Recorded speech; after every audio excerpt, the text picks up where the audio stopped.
Біз үш дос едік. Талғат, Мұрат және мен. Университетті бірге оқыдық.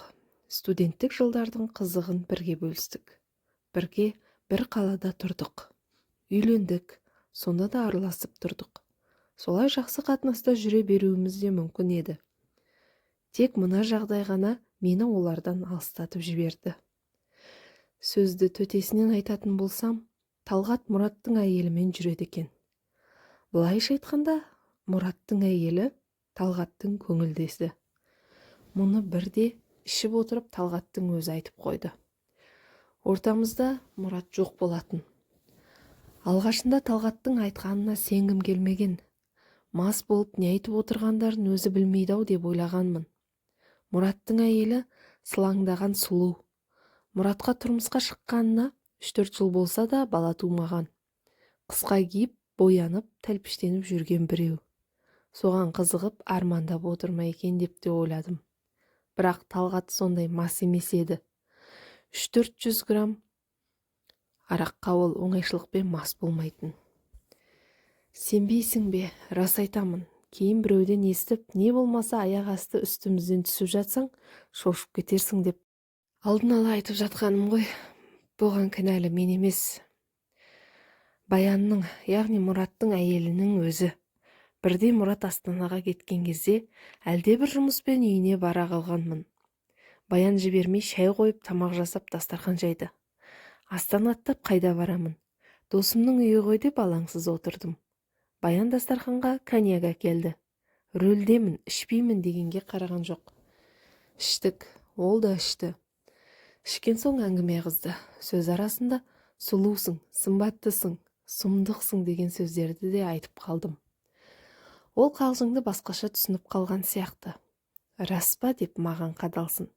Онымен қоймай, сен маған баяғыдан ұнайсың деп мені келіп құшақтап алды. Қой Баян, Мұрат менің жолдасым. Ортамызда мұндай болуы мүмкін емес деп тартыншақтап оны кері итеріп әлекпін. Ол болса мені құшақтап сүйіп, жабысып өліп барады. Мен де ішіп алғанмын, қызумын. Өзі өліп өшіп тұрған әйелдің қолын қалай қайтарамын. Әйтеуір төсекке келіп құлағанымды білемін. Содан біраз уақыт Мұраттың үйіне бармай қашқақтап жүрдім. Мұрат звондап, қайда жүрсің, көрінбей кеттің ғой, келсеңші үйге деп шақырып тұрады. Менде оған қарайтын бет жоқ. Содан Баянның өзі артымнан қалмай қойды.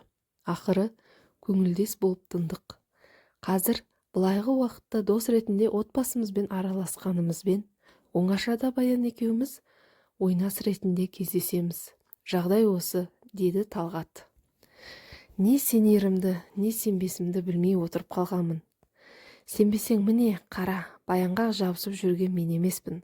Мынаны бірде байқатпай телефонға тартып алғанмын деп ондағы видеоны көрсетті. Видеода төсекте Талғат шалқасынан жатыр. Үстінде Баян атша мініп алып, өліп өшіп сүйіп жатыр. Арасында сен ғана менің құмарымды қандыратын деп ыңырси ма қайтеді өзі.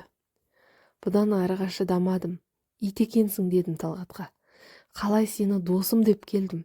Әзәзіл харам екенсің. Көрмегенім сен бол бұдан кейін деп жерге бір түкіріп орнымнан тұрып кеттім. Менің кінәм не? Көріп тұрсың ғой, міне, Баянның өзі деп Талғат маған қарсы шықты. Баяндікі қатынның ісі. Бәлкім ол Мұратқа дейін де талаймен жатып, үйреніп қалған қаншық шығар. Ал сенікі не? Біз дос емеспіз бе? Жатқыш болсаң басқа қатын құрып қалды ма? Алматыда жүргіш, жүзекші, жәлептер көп емес пе? Соларға неге бармайсың? Досыңның әйеліне артылғанша. Енді сенің жүзіңді көрмеспін деп қолымды бір сілтеп кетіп қалдым. Содан бастап Талғатпен де, Мұратпен де араласуды қойдым. Талғат менің өзіне ренжігенімді түсінді. Үйге де, жұмысқа да іздеп келіп, кешірім сұрады. Бірақ мен кешірмедім. Мұраттың үйіне баруды да тоқтаттым. Ал бәрінен бейхабар Мұрат еш нәрсені түсінбей дал болып жүр. Оның үйіне қалай барамын? Жезөкше Баянның түк білмегенсіп, өтірік күліп қарсы алып, шығарып салғаны жаныма батады. Бірде болмаса бірде айтып салып, не болмаса қол жұмсап қалуы мүмкін. Әйелім, Мұрат пен Талғатпен араласпай кеттің ғой, не болды деп сұрақ қояды. Жай бір себеппен деп қолымды сілтей саламын. Осылайша студент жылдардан бірге жан аяспас дос болған жігіттерден ажырап қалдым. Менікі дұрыс па, бұрыс па білмеймін. Бәлкім түк білмегенсіп өтірік күліп жүре беру керек пе еді.